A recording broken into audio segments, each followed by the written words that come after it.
Hi, I'm Clive D'Souza with Glory Cycles. I'm here to introduce to you to the single component that I've found to give me more performance improvement than anything else we sell. It's a pretty big statement, but what it is the SOLESTAR Kontrol Insole.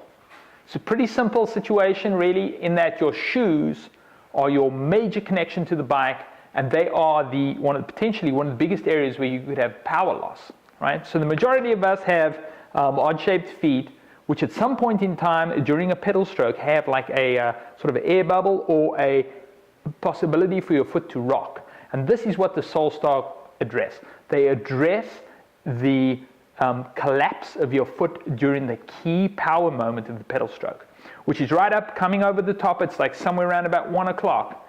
And the way they do this is they have a carbon insert in the side of the sole which supports the ankle. So effectively raises the foot, tilts it slightly to the outside, and prevents it from collapsing under pressure with each stroke.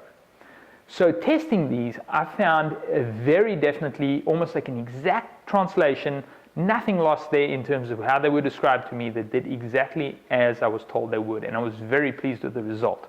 I use CD shoes. I got a pair of North Waves on my cross bike. I've got a pair of DMTs as well. So I've tried the soles in all three shoes, and then I've also switched back to the regular soles, and I find that there is just no way I'm going back to regular soles. I am a complete convert. Other athletes using this, not that I'm calling myself an athlete, but athletes you would know using this would be Cancellara, Greipel, and a lot of the other big European pros, most of the guys on the Radio Shack team. There are custom versions of these that are made specifically for the professional riders, and you'll see a lot of that in the promotional material. That has a lot more to do with either injury management or comfort concerns that riders might have in certain situations. For the majority of us, what we'll find the benefit is that it prevents us from having that flat spot in our pedal stroke, and it supports the foot in such a way that we are in complete contact with the bottom of the shoe at all times.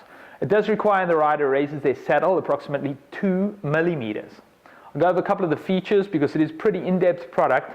Right here in the forefoot, paying attention to stack height, it's a very, very thin, not well padded section, and this is what you'll see from guys like CD and Northwave too. They never over pad the inner soles for that exact reason.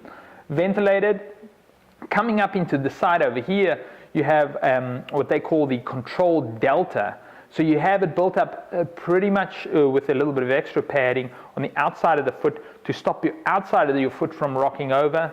Like I said, you have the ankle part on the inside to stop the inside of your foot. This was described to me by the guys at SOLESTAR as a clamp. And I'm not sure that we all want to have our feet clamped, but it definitely does hold the foot in a position that it gives you more power. Takes approximately 5 rides to get accustomed to it. So I did find a fair amount of discomfort on my early rides. As it went on and I got accustomed to it, my feet actually got used to the new position. I rode a couple of races. We did our early season stuff here in Greenville, and I was thrilled with the results. So give this a try, and I definitely recommend it. Have a little patience through those first 4 or 5 rides. If you want sizing information, you can check on our site. We do have some information regarding different shoe brands and which size is applicable. Thanks again for watching.